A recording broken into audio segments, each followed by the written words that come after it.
Let me show you how you can set up two-step verification on TickTick. Once you log into TickTick, click your profile in the upper left, then go into the settings.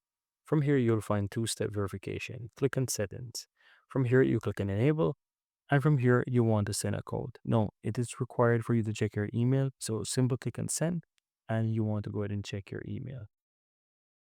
And you may need to check under your updates. As you can see right here, I get the code. So I'm going to copy this code here, head back over to TickTick, paste the verification code, click on next. And here you will see right here that I can set up the verification steps using two things. I can either set it to get an email verification, or I can use the Authenticator app. The Authenticator app you can download from the Play Store or App Store.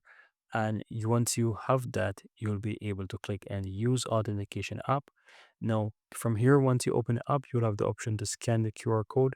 So you will take your phone, choose the option to scan QR code, scan it, and it's going to create a profile within the application. Otherwise, you can take the code that you're seeing in the app that is counting down, and then you're receiving those code, and you enter the code here, click on add, and it's going to allow you to add it right here. But the quickest and fastest way is to scan this using the QR code method to add, and you'll be able to add and sync your two-step verification right here.